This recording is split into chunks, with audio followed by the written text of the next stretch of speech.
జగనన్న ఉన్నప్పుడు మహిళలకి రక్షణ ఉండింది, జగనన్న ఉన్నప్పుడు మహిళలకి ఆత్మస్థైర్యం ఉండింది, జగనన్న ఉన్నప్పుడు మహిళలకి ఏ రకమైనటువంటి ఇబ్బంది కలగకుండా చూసుకున్నారు. వాళ్ళ సాధికారతకు ఆయన ఎంతో కృషి చేశారు. అదే ఈరోజు బాధేస్తుంది. ఎంత తొందరగా మళ్ళీ జగనన్న వస్తే ఈ అచ్చోసిన ఆంబోతుల్లాగా పడి తిరుగుతున్నారు కదా ఊరూరో సైకోలు, వాళ్ళకి శిక్ష పడాలి అని అంటే జగనన్నే తిరిగి రావాలేమో, ఇది కూటమి పాలకులు చేతిలో పదే కాదు అనిపిస్తుంది.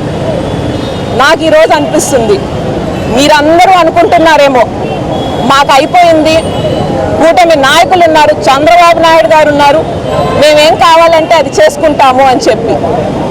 వీలే కాదు, రేపు జగనన్న వచ్చాక అందరి లెక్కలు తేలుస్తారు. తప్పు చేసిన ప్రతి ఒక్కడి మీద పూర్తి స్థాయిలో విచారణ జరుగుతుంది. కేసు మూసేసిన ఆ కేసు తిరిగి రీఓపెన్ చేసి ఖచ్చితంగా నేరస్తులకి, మహిళల మీద అసభ్యంగా ప్రవర్తించిన ప్రతి ఒక్కళ్ళకి శిక్ష పడేలా చేస్తాం. మహిళల్ని గౌరవిస్తేనే ఈ రాష్ట్రాన్ని గౌరవించినట్టు అని నమ్మేటువంటి వాళ్ళము. మా జగనన్న నాయకత్వంలో మహిళలకు అన్యాయం జరిగితే ఊరుకునేదే లేదు.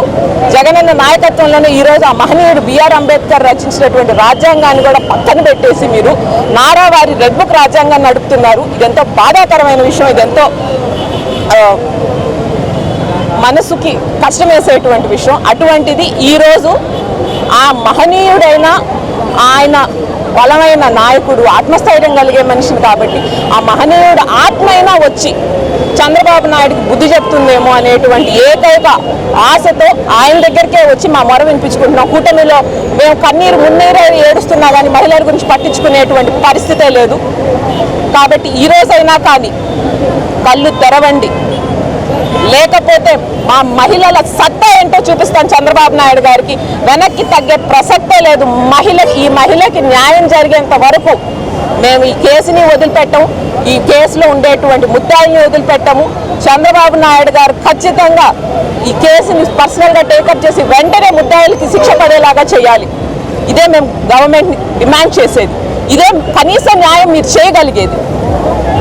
ఈరోజు ఎర్రటి ఎండ, ఒకవైపు చెమటలు కారిపోతున్నాయి, అయినా కానీ ఒక మహిళకు అన్యాయం జరిగిందంటే ఇంతమంది మహిళలు కదిలి వచ్చి ఈరోజు ఇంత సక్సెస్ చేశారు ఈ ప్రోగ్రామ్ని. కాబట్టి కదిలి వచ్చిన ప్రతి ఒక్క మహిళకి, వైఎస్ఆర్సీపీ కార్యకర్తలకి, నాయకులకి, ప్రతి ఒక్క శ్రేయోభిలాషికి పేరు పేరున కృతజ్ఞతలు తెలియజేసుకొని